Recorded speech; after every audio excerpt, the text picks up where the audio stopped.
Mohon izin melanjutkan Yang Mulia. 6. Dalil penuntut umum yang menyimpulkan keterangan saksi, ahli, dan terdakwa merupakan keterangan yang bersesuaian yang mengungkap peristiwa dengan terang benderang.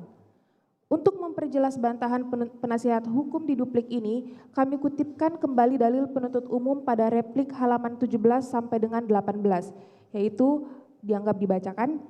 Seluruh dalil penuntut umum hanya berdasarkan asumsi, indikasi tidak berdasar, dan halusinasi penuntut umum. Secara sembrono, penuntut umum dengan mudahnya asal-asalan menyimpulkan seluruh keterangan saksi, ahli, dan terdakwa yang disampaikan di persidangan saling bersesuaian.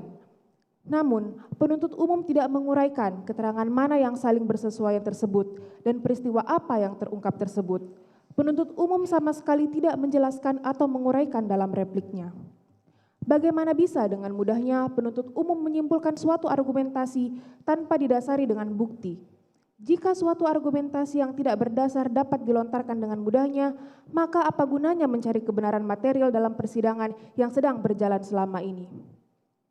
Ironis, penuntut umum tanpa disadari telah meruntuhkan dengan sendirinya argumentasi yang penuntut umum uraikan dalam surat dakwaan, surat tuntutan, dan repliknya.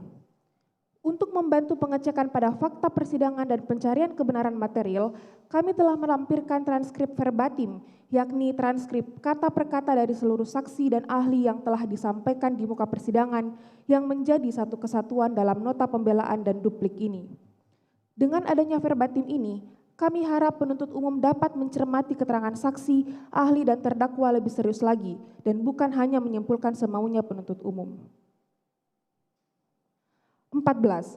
Penuntut umum gagal dalam menganalisis alat bukti CCTV dan berhalusinasi saat membangun dalil adanya pertemuan terdakwa, saksi Kuat Ma'ruf, saudara Ferdi Sambo, saksi Riki Rizal Wibowo, dan saksi Richard Eliezer Pudihang Lumiu bersama-sama membahas perencanaan pembunuhan korban. Penuntut umum gagal dalam mencermati alat bukti CCTV, sebagaimana dalil dalam repliknya halaman 18 sampai dengan 24 sebagai berikut. Dianggap dibacakan. Penuntut umum seakan-akan tidak menunjukkan keseriusannya dalam mengikuti persidangan ini. Kami tegaskan kembali bahwa terdakwa tidak pernah mengatakan tidak pernah bertemu di lantai 3 dengan saksi Kuat Ma'ruf. Hal ini dapat dibuktikan dengan transkrip verbatim bukti 46 daftar bukti tambahan, bahwa yang sebenarnya terdakwa katakan adalah lupa apa yang saya lakukan saat itu, dan saat itu saya juga lupa saya naik lantai 3 sama Kuat Ma'ruf.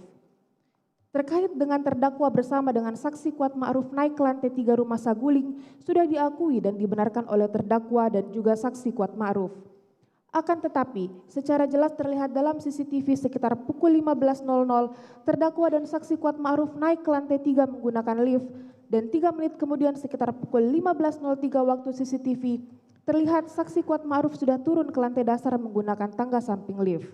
Sehingga berdasarkan interval waktu CCTV jelas menunjukkan bahwa saksi Kuat Ma'ruf hanya kurang dari 3 menit berada di lantai 3.